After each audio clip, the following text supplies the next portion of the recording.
So hi guys, good morning, welcome to new video में आप सबका बहुत बहुत स्वागत है हमारे यूट्यूब चैनल बिहार 28 में।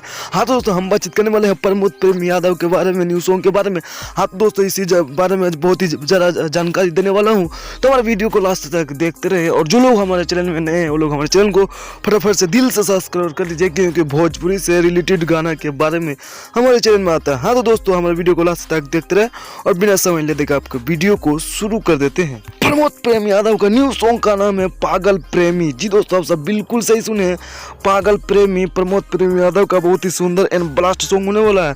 जी दोस्तों, आप सब बिल्कुल सही सुने हैं, पागल प्रेमी बहुत ही खूबसूरत एंड ब्लास्ट सॉन्ग होने वाला है। इस सॉन्ग को गाया है मिलकर प्रमोद प्रेम यादव और नेहा राज ने। जी दोस्तों, आप सब बिल्कुल सही सुने, इस सॉन्ग को गाया है प्रमोद प्रेम यादव और नेहा राज ने। बहुत ही सुंदर एंड ब्लास्ट सॉन्ग होने वाला है, तो आप इस सॉन्ग को जाकर चेकआउट कर सकते हैं। और इस सॉन्ग को रिलीज किया जाएगा 24 मार्च यानी कि आज ही के दिन। जी दोस्तों, आप सब सही सुने, 24 मार्च यानी कि आज ही के दिन सुबह के 6:30 में इसे रिलीज किया गया है। जी दोस्तों, आप सब बिल्कुल सही सुने हैं, तो 24 मार्च आज ही के दिन सुबह के 6:30 में इसे रिलीज किया गया है। तो आप सभी सॉन्ग को जाके एक बार चेकआउट कर सकते हैं। बहुत ही सुंदर एंड ब्लास्ट सॉन्ग होने वाला है। इस सॉन्ग को रिलीज किया जाएगा यासी फिल्म्स के यूट्यूब चैनल से इसे रिलीज किया जाएगा। जी दोस्तों, आप सब बिल्कुल सही सुने, यासी फिल्म के यूट्यूब चैनल से इसे रिलीज किया जाएगा, तो आप सब चेकआउट कर सकते हैं। बाकी हमारा वीडियो कैसा लगा कमेंट में